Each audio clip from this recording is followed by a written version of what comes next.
Hello everybody, Don't Blink here again with another Battlefield 3 gameplay commentary for you guys, and today I've got a round of rush defense on Damavand Peak, and it's got a nice little mix to it. I've got some scout helicopter action, followed by some infantry action, followed by some light post crashing action right here, followed by some more scout helicopter action and infantry action, and so on and so forth. So hopefully you guys will enjoy the mix that this video has to it. I wanted to put up a video of me playing rush defense just because I got a request a few days ago to do just that, and I decided I would go ahead with it just for variety's sake and to please you guys. So hopefully you'll enjoy.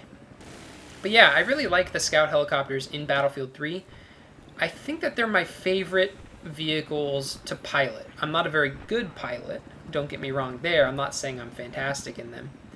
But I'd like to think that I'm getting better, and I definitely enjoy myself while piloting the Z11W and the Little Bird. They're just a lot of fun to pilot. There's not really much else to it. They're very nimble, very mobile.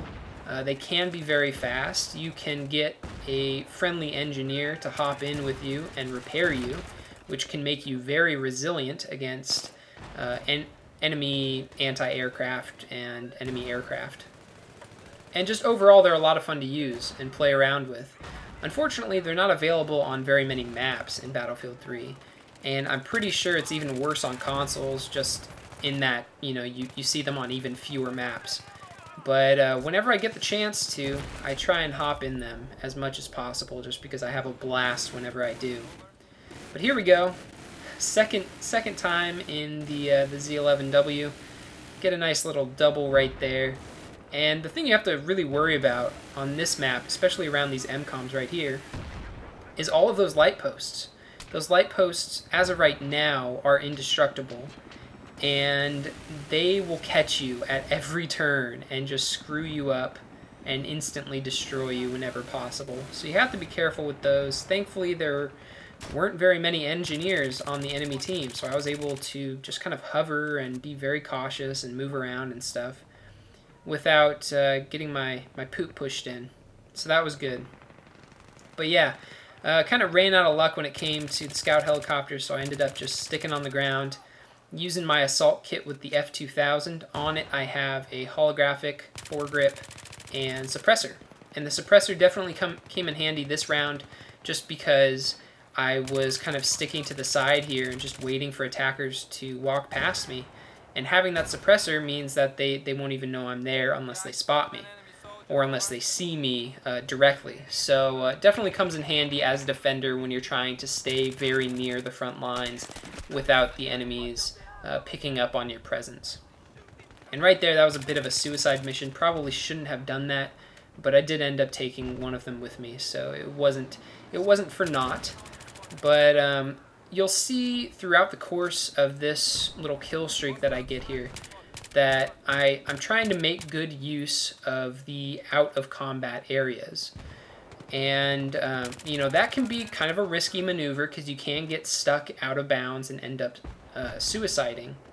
But it's also very tactically efficient and oftentimes successful, just because since you're coming from an outside area, which is not within the combat area, the people you're going up against, they're really not going to expect you to use that route just because it is risky. So doing that, oftentimes you'll be able to get the drop on people and pick up a few kills. And I end up using this technique several times during this kill streak right here. And it was very successful. This time around, it might not work every time, especially if you're going up against some veteran players or some very good or observant players. But nevertheless, it can be a useful tactic. I found it very, very useful in Battlefield Bad Company 2. A little bit less useful in this game, just because I find the visual effect that occurs when you go out of bounds in Battlefield 3 to be a little bit more difficult to get used to than it was in Battlefield Bad Company 2. It obstructs your vision a little bit more, makes it more difficult if you're out of the combat area and an enemy sees you and starts to fire upon you. you're going to be in trouble. You're going to be at a severe disadvantage just because of the visual blur and the monochromatic nature of it all. So you have to be careful with that technique, but it can pay off in spades. Here was a cheeky little M320 kill. I felt kind of bad doing that, but every once in a while it comes in handy, and you know, I do use the grenade launcher in very specific situations where I feel like it's warranted. Pick up a nice little double there, and when I come around this corner, see that guy drop down, but I just didn't have the reflexes to take him out, so that was unfortunate. But nevertheless, we won the match. I hope you guys enjoyed this video as well as my commentary. If you did, please give the video a thumbs up. And other than that, I will talk to you guys later. Have a good one. Bye.